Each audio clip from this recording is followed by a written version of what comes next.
Good day mga boss, JG's Pet Shop here. Dito tayo ngayon sa Taguig City at nandito tayo ngayon sa ating VIP client. Nag-request si VIP client na magpa-service sa atin ng ililipat yung aquarium niya at saka isda, yung full setup nila dun sa Santa Rosa. Samahan nyo ako, pakita ko sa inyo yung gagawin natin.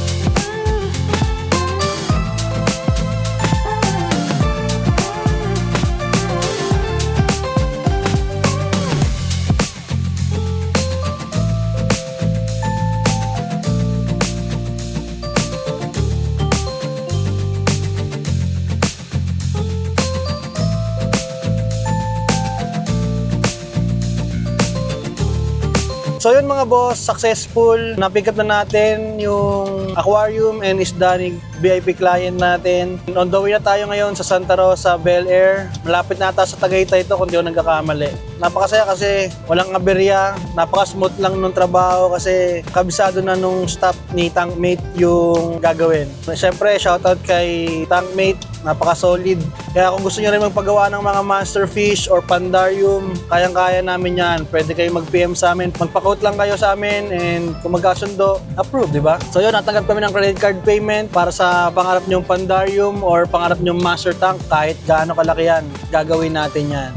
Siyempre, kasama natin si Tankmate sa paggawa dyan. Biyahe lang kami and mahaba bang biyahe ito.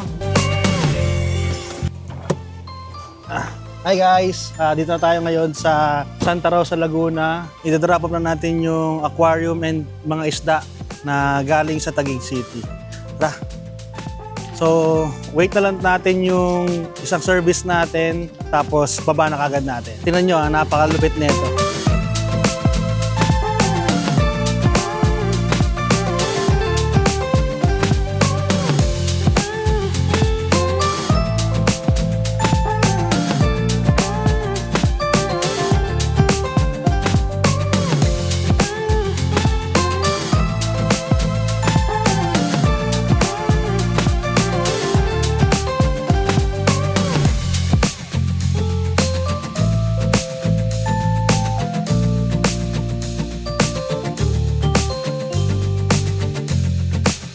So yun mga boss, nalipat na natin yung aquarium na pinalipat sa atin ng client. Siyempre, salamat sa tulong ni Tankmate, sa staff ni Tankmate. So thank you so much.